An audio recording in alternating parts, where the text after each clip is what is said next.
Now here's the camera that we use in the studio for shooting stuff at the desk. Here's the camera we use for shooting bike reviews when we're out and about. Here's the camera we use for taking quick snaps for Instagram. Here's the camera we use for shooting all our riding footage. And then here's the camera that Insta360, the sponsor of this video, just sent me, their Go 3, which has just been announced today. And it could be the teeny weeniest action cam currently on the market, which is absolutely ideal for capturing your motorcycle rides. But look, don't be fooled by the miniature form factor. This third generation Go camera packs absolutely loads of features. And so in this video, we'll go through the 10 best features that you need to know, and we'll also take the Gold Wing out for a spin to show you some of the awesome shots that you can get with it.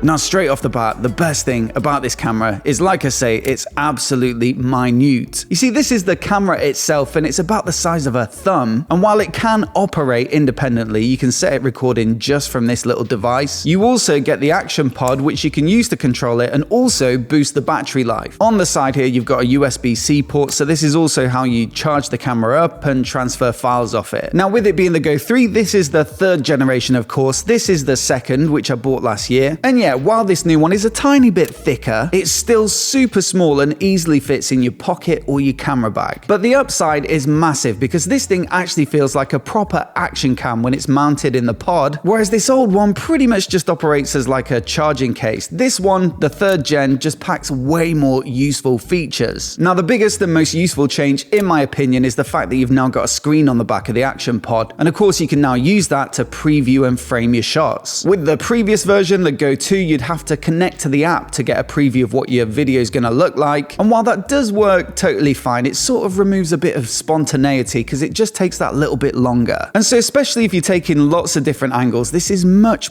quicker, much more convenient, and like I say, gives it more of that action camera usability. Now, the other thing that's super cool about this is that it flips up, so you can kind of use it as like a quick little vlogging camera. And actually, the audio is pretty decent too. It's upgraded on the Go 3. There's 2 mics on the front of the camera, and so it's perfect for capturing quick little clips of yourself. But look, take this little thing out of the pod, and one of the most fun features about it is the fact that it's actually magnetic, so you can stick it to stuff like the tool chest here to capture yourself working on the bike or riding into the garage, or you can use the magnetic pendant inside a t-shirt or something for that first person view. Now, you could also stick it to a component of your bike, certainly when it's static, or perhaps you could risk it at super low speeds. But look, I don't think I would try this at proper road speeds for sustained periods of time unless you're very confident about it. And so really, for something as bumpy and vibey as a motorcycle, you probably want to look at one of the other mounts. Now, the clip mount is perfect for off the bike on a cap like this, but it can also work on motorcycle clothing too for a chest cam style perspective. And then you've also got this reusable sticky pivot stand, which is surprisingly strong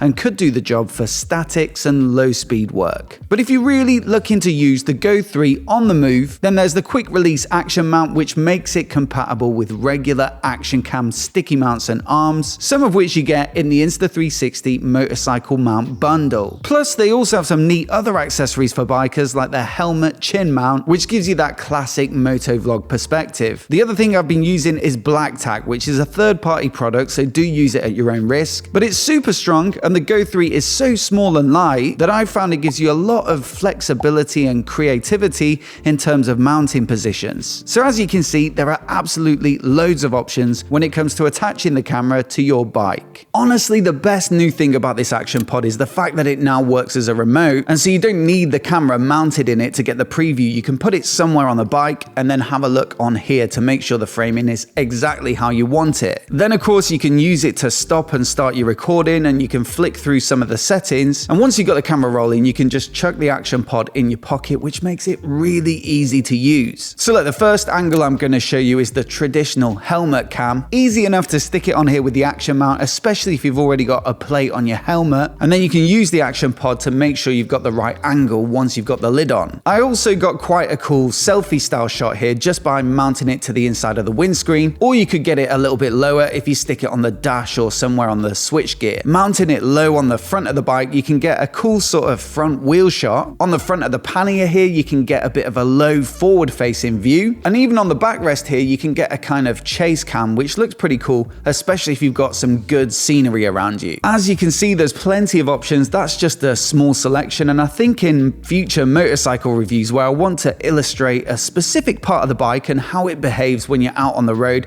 then this is going to be the camera that I'm going to turn to. And also, if you swipe through the modes on the back of the Action Pod, you'll see that there's quite an array, and the two that I think are the best for bikers would either be the time lapse, so great over a longer section of road, or creatively you might want to show the passage of time, or you've got a slow motion option, which if you're riding at sunset or something like that, it can really help to get the vibes up if you set it to a bit of music. So plenty of creative options, and it's just mind-blowing how they've managed to cram in so many features into such a tiny camera. Now on that shoot where I was getting a few angles with the Goldwing, you know, I got plenty of footage which would help to mix up one of my reviews, for example, and I didn't even get near to flatten the battery, so you get 45 minutes on the camera itself, but you can extend that to up to 170 minutes of filming by using the Action Pod, which is absolutely loads for this style of camera. Now impressively, that's 50% more battery than the Go 2 in standalone mode, and they've also massively improved heat dissipation to stop overheating, which was an issue with the previous gen, so now there's no limit on how long you can record for. Now it was totally dry when I was out doing this shoot, but it's really important for bikers that your gear is robust, and so the good news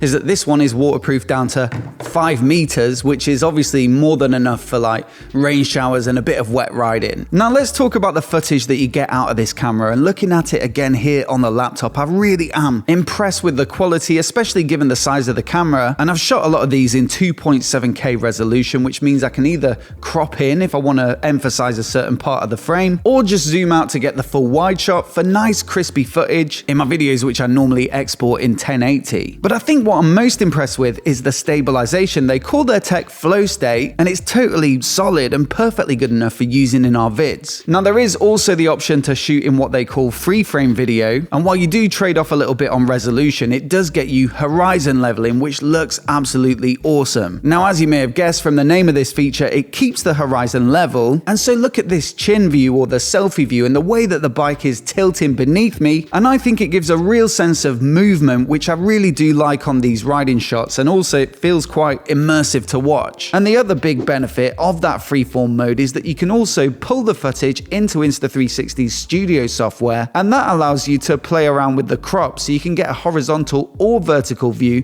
from the exact same piece of footage. So yeah, this is obviously a great product for anyone who's like a motorcycle content creator, but also I'm really just looking forward to taking it out for capturing my rides just for fun, and also just having it with me when I'm out with friends and family. It's so small to pack that it's absolutely no problem to carry with you, and I think you'll get some more interesting shots than just using your phone, for example, and also enjoy the fun and creative process. As always, a massive thanks to Insta360 for their support in sponsoring this video. They're a brilliant partner for us with great products, and so do check out the link down in the description if you fancy picking one up. They're on sale from today, and you can get all the details and pricing on their website. And also, if you want to see our full review of their X3 360 camera, this is the absolute workhorse of our riding footage. We use it for pretty much every ride. Then please do check out this video that I've put on screen here, where you can find out absolutely everything about it. Many thanks for watching today, and we'll see you in the next one.